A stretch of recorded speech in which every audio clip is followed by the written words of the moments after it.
नेपालका इस्लाम धर्म मान्ने नेपाली मुस्लिम विश्वका अन्य इस्लाम धर्म मान्नेहरूभन्दा विवेकशील, राष्ट्रवादी, शान्तिप्रिय, सहनशील र इस्लाम धर्मलाई सही अर्थमा बुझेकाहरू हुन् भनी इतिहासका घटनाहरूले प्रमाणित गरिसकेका थिए।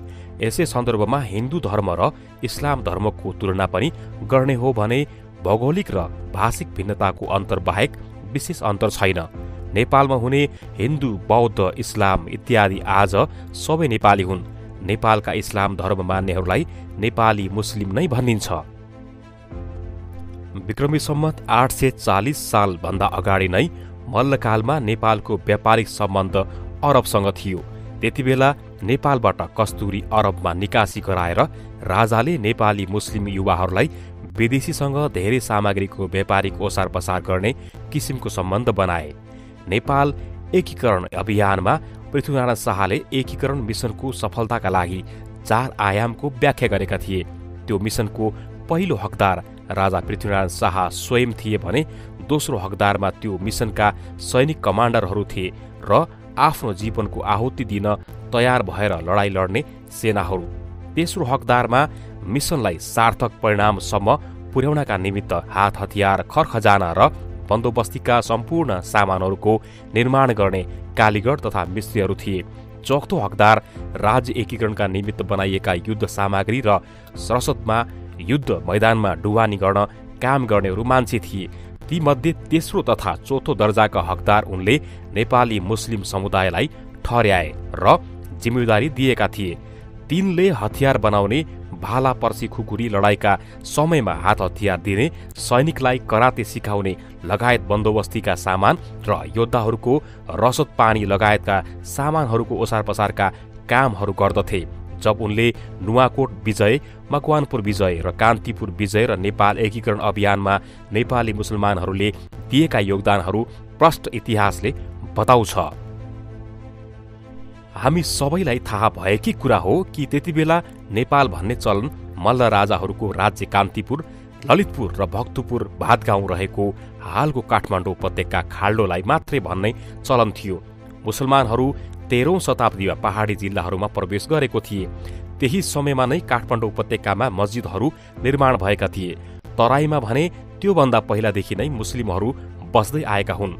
मदरसाहरूको स्थापना मल्लकालमा नै भएको इतिहासका पुरानो किताबहरू अथवा ग्रन्थहरूमा उल्लेख गरिएको पाइन्छ। नेपालमा पहाडीय मुसलमानहरूको प्रवेश कहिलेदेखि भयो भन्ने जान्नु अघि नेपालमा सबै थरीका मुसलमानहरू कसरी र कहिले कुन समयमा प्रवेश गरे वा भयो भन्ने कुराको चर्चा गर्नु सान्दर्भिक हुनेछ। नेपाल प्रवेश गर्ने चरणमा मुसलमानहरू विक्रमी सम्वत 1857 को गदरको असफल हुँदै जाने क्रममा लखनऊका नवाब वाजिद अली शाहका पत्नी बेगम हजरत महल, साथै दिल्लीका मुगल सम्राट बहादुर शाह जफर तथा मुसलमान मौलाना सरफराज अली शाहसँगै मुस्लिमहरूको एउटा ठूलो डफ्फा नेपाल भित्रिएको थियो। मौलाना तथा बेगमहरू काठमाडौँ पुगे भने ठूलो जमात तराईमा कृषि कामदार कास्तरीको रूपमा अडिए। तिनीहरू नै तराईका बासिन्दाका रूपमा रहिआएका थिए। मुसलमानहरू नेपालमा भित्रिने क्रममा 17औं शताब्दीको अन्त्यतिर 22 र 24 राज्यका स्थानीय शासकहरूका पालामा भित्रिएका हुन्। त्यसबखत भारतमा मुगल साम्राज्यको चकचकी थियो। मुगल सेनामा गोला बारुद, बन्दुकको उत्तम सिपको प्रयोगबाट प्रभावित भएर 22-24 राज्यहरूले आफ्नो सेनालाई मजबुत बनाउन मुस्लिम तोपची कलाकार र बन्दुक निर्माण गर्ने कलिगढहरूलाई निम्त्याएका थिए। यी आगन्तुकहरूमा सैनिक सिप जान्ने मात्र होइनन्, कृषि औजार, भाँडाकुँडा र गहना बनाउने शिल्पकारहरू पनि थिए। साथै तिजारतमा पनि सिपालु थिए। यिनीहरूलाई स्थानीय शासकहरूबाट बसोबास र खेती गर्नका लागि जग्गाहरू पनि प्रदान गरिएको थियो। कहीँकाहीँ जिम्बाली पनि दिएका थिए। खास गरेर यिनीहरूको पेसा कृषि नै थियो। हात हतियार बनाउन लगायत दरबारिया स्त्रीहरूको श्रृङ्गार पटार गर्न लगायतका यी मुसलमानहरू तिजारत व्यापारमा सिपालु हुनका साथै भारत जाने आउने बाटोको ज्ञान र त्यहाँ उत्पादित सौन्दर्य प्रशोधनका लागि आवश्यक चिजबिज, चुरा, धागो, पोते ल्याई बिक्री गर्ने गर्दथे। त्यही चुराको व्यापार गर्ने भएकाले यिनलाई चोरेटा पनि भन्न थालिएको थियो। आफूलाई होच्याएर सम्बोधन गरिने शब्द चुरेटाबाट पहाडे मुसलमानहरूको विमति रहिआएको छ।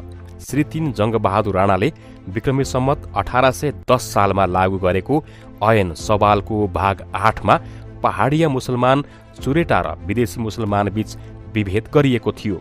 पानी नचल्ने, छोए छिटो हाल्नु नपर्ने जातमा विदेशी मुसलमानको दाँजोमा पहाडिया मुसलमानलाई तल पारिएको वा राखिएको थियो। सो ऐन सवालको निरन्तरतासँगै विक्रमी सम्वत 1882 सालको ऐन सवालको भाग 5 को नम्बर 21मा हाम्रा मुलुकका बासिन्दा चुडाल मुसलमान यानि कि चुरा बेच्ने मुसलमान जाति भन्ने उल्लेख गरिएको छ। बाहिरबाट आएका मुसलमान र पहाडिया मुसलमान चुरेटा बीच दण्ड प्रणालीमा पनि भिन्न बनाइएको थियो। यिनीहरू मुसलमान हुँदाहुँदै पनि व्यवसायको आधारमा जाति निर्माण गरी चुरेटा बनाइएका थिए।